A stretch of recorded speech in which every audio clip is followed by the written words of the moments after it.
የኢትዮጵያና የአልጄሪያ የሁለትዮሽና ባለብዙ ወገን የዲፕሎማሲ ወዳጅነት በተለያዩ የትብብር መስኮች ተጠናክረው እንደሚቀጥል የውጭ ጉዳይ ሚኒስትር ዶክተር ጌዲዮን ጢሞቴዎስ ገለጹ።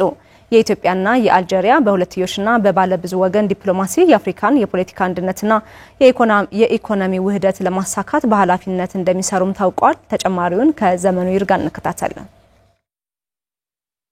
በአዲስ አበባ የተካሄደው የኢትዮ አልጄሪያ አምስተኛው የሚኒስትሮች የጋራ ኮሚሽን ስብሰባም የሀገራቱን የዲፕሎማሲ ትብብር ማጠናከር በሚያስችሉ መስኮች ላይ የመግባቢያ ስምምነት በመፈራረም ተጠናቋል። ከሚያዝያ 4 ቀን 2017 ዓ.ም ጀምሮ የሁለቱ ሀገራት የጋራ ኮሚሽን የቴክኒክ ኮሚቴ ስብሰባ ያካሄደ ሲሆን የሀገራቱን ታሪካዊ ወዳጅነት በማጠናከር በትብብር መስራት በሚያስችሉ የቴክኒክ ጉዳዮች ላይ በመምከር ከስምምነት እንደተደረሰ ተገልጿል። በዚሁ ጊዜ የውጭ ጉዳይ ሚኒስትር ዶክተር ጌዲዮን ጢሞቴዎስ ኢትዮጵያና አልጄሪያም በሁለትዮሽና ባለብዙ ወገን የዲፕሎማሲ ትብብር ታሪካዊ ወዳጅነት ያላቸው ሀገራት ናቸው ብለዋል። የኢትዮ አልጄሪያ ሁለተኛው የዲፕሎማሲ ትብብርም ከሀገራቱ ታሪካዊ ወዳጅነት ትስስር የሚቀዳም ተምሳሌታዊ ግንኙነት መሆኑን አንስተዋል።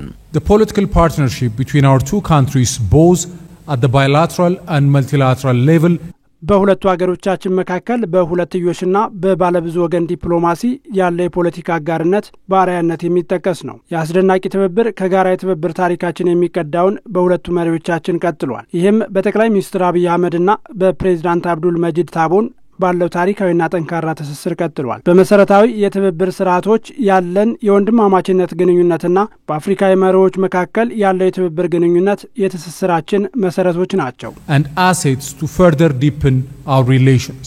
የአልጄሪያ ውጭ ጉዳይ ሚኒስትር አህመድ አታፍ በበኩላቸው ሀገራቱ በፓን አፍሪካኒዝም መርህ የማህበራዊና ኢኮኖሚያዊ ዲፕሎማሲያዊ ግንኙነትን ለማስቀጠል በትብብር ጠንክረው ይሰራሉ ነው ያሉት። ኢትዮጵያና አልጄሪያ በሁለትዮሽና ባለብዙ ወገን የዲፕሎማሲ አፍሪካን የፖለቲካ አንድነትና የኢኮኖሚ ውህደትን ለማጠናከር በከፍተኛ ኃላፊነት እንሰራለን ብለዋል።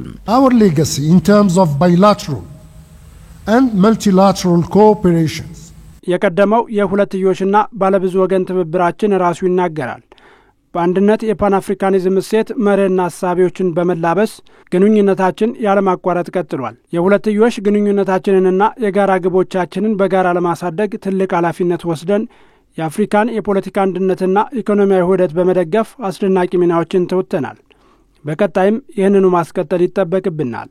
and fulfilled remarkable roles in support of the political unity and economic integration of Africa. የትብብር ስምምነቶችንም የውጭ ጉዳይ ሚኒስትር ዶክተር ጌዲዮን ጢሞቴዎስ፣ የግብርና ሚኒስትር ዶክተር ግርማ መንቴ፣ የኢኖቬሽንና ቴክኖሎጂ ሚኒስትር ዶክተር በለጠ ሞላም፣ የጤና ሚኒስትር ዶክተር መቅደስ ዳባና የባህልና ስፖርት ሚኒስትር ሾይት ሻንካ ከአልጄሪያ ውጭ ጉዳይ ሚኒስትር አህመድ አታፍ ጋር ተፈራርመዋል።